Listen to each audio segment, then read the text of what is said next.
Pope Francis dies at 88. Cause of death and final words revealed.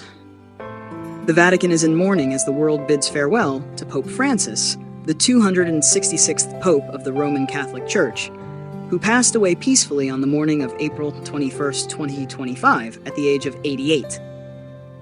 The first Pope from the Americas, the first Jesuit Pope, and the first to take the name Francis, he redefined the papacy with humility, courage, and deep compassion. According to an official Vatican statement, Pope Francis died of heart failure brought on by complications from chronic ischemic heart disease, a condition he had been quietly managing for years. His final words, spoken just hours before his passing to his longtime aide, Monsignor Fabian Pedaccio, were reported as, "Protect the poor and do not forget the mercy." A humble ending to a transformative papacy.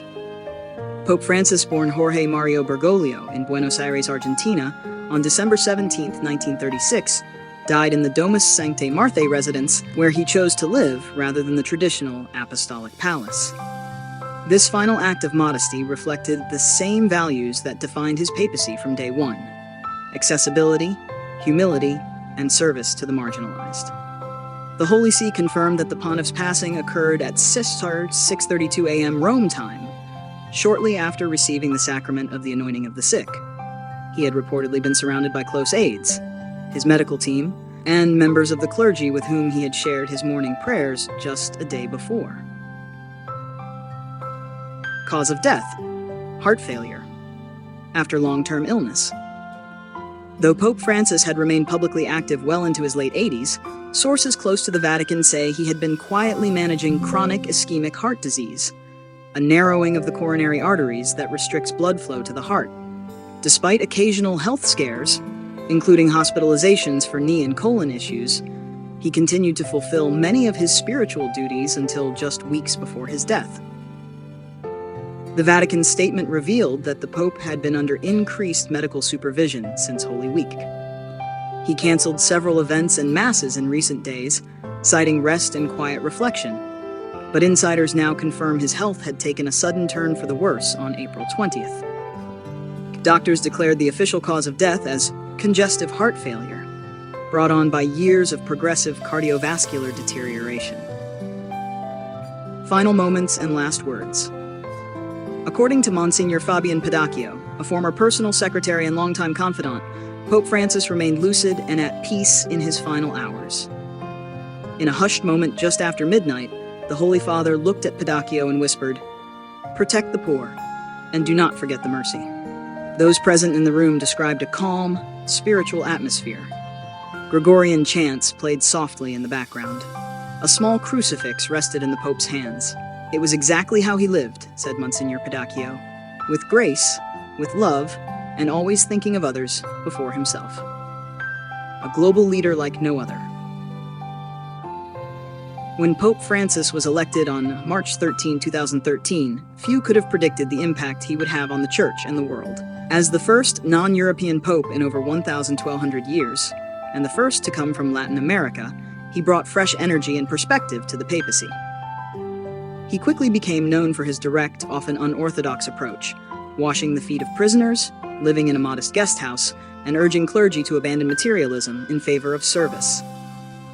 He championed interfaith dialogue, climate action, economic justice, and LGBTQ inclusion, moves that earned both global praise and internal resistance. One of his most quoted remarks came just months into his papacy. "Who am I to judge?" A statement that marked a turning point in the Church's relationship with the LGBTQ community.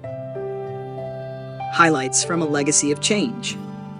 During his 12-year papacy, Pope Francis ushered in reforms that redefined the Catholic Church's global presence.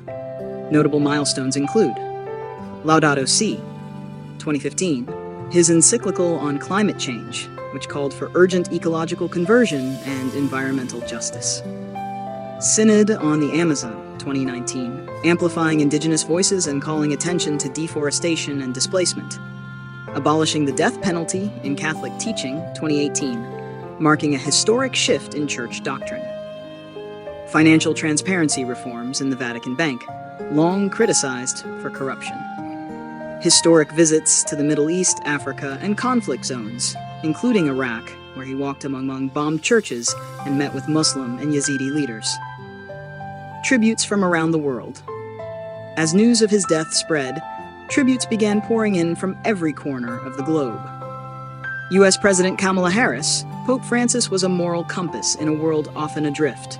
His compassion and clarity changed lives across faiths. Secretary General Antonio Guterres, he was a voice for peace, justice, and the earth itself, a true spiritual leader.